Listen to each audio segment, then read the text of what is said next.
வணக்கம் அனைவருக்கும். இந்த காணொளி எதுக்குன்னா, இந்த 4.5 ஆண்டு காலமாக இந்த திமுக அரசானது தமிழக மக்களுக்கு என்னென்ன மாற்றங்களை செய்திருக்கிறது, என்னென்ன நன்மைகளை செய்திருக்கிறது என்பதை பற்றி தான் நாம் பார்க்க போகிறோம்.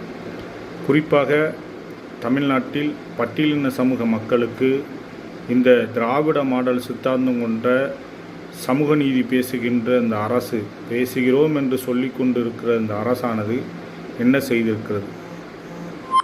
இந்தியாவில் மத்திய அரசினால் ஒதுக்கப்படுகின்ற பட்டியலின மக்களுடைய முன்னேற்றத்துக்கான நிதியை இவர்கள் சரியான முறையில் பயன்படுத்தி, அதாவது சரியான முறையில் பட்டியலின மக்களுக்கு அதை பயன்படுத்தி அவர்களுடைய முன்னேற்றத்தை, அவர்களுடைய வாழ்வாதாரத்தை பெருக்குவதற்கான வழியை இவர்கள் செய்திருக்கிறார்களா என்று நாம் பார்த்தோமானால் நிச்சயமாக அது கிடையாது. இது திமுக ஆட்சி காலத்தில் மட்டும்தான் இப்படி நடக்குது அப்படின்னா அது உண்மை கிடையாது.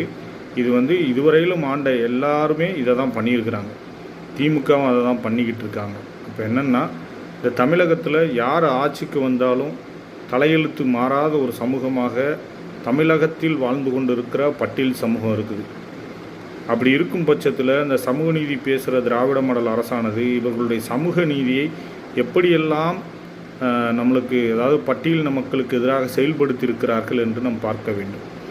இவர்கள் குடிசை மாற்று வாரியம் மூலியமாகவோ ஏதோ ஒரு துறையின் மூலியமாகவோ பட்டியலின மக்களுக்கு சென்னையில் பல ஆயிரம் ஆண்டுகளாக சென்னையினுடைய பூர்வீக மக்களாக வாழ்ந்து கொண்டிருக்கிற இந்த பட்டியல் சமூகத்தினரை இவர்கள் இடம் பெயர வச்சுருக்கிறாங்க. அதாவது என்னென்னா, அவங்க பூர்வீகமாக காலங்காலமாக பல நூற்றாண்டுகளாக வாழ்ந்து கொண்டு இருந்த பகுதியிலிருந்து அவங்கள அப்புறப்படுத்தியிருக்காங்க.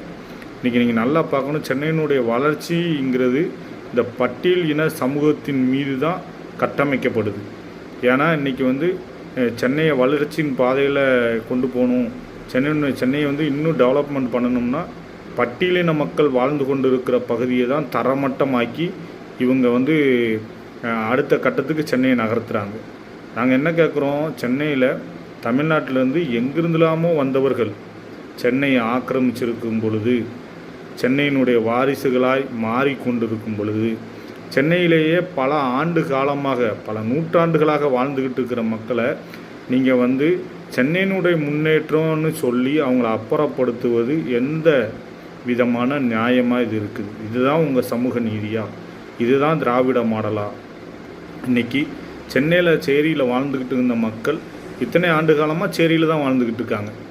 ஆனால் சென்னையை சுற்றி பிளாட் போட்டு டெவலப்மெண்ட் பண்ணி சென்னை மாநகரத்தை எங்கேயோ கொண்டு போயிட்டீங்க.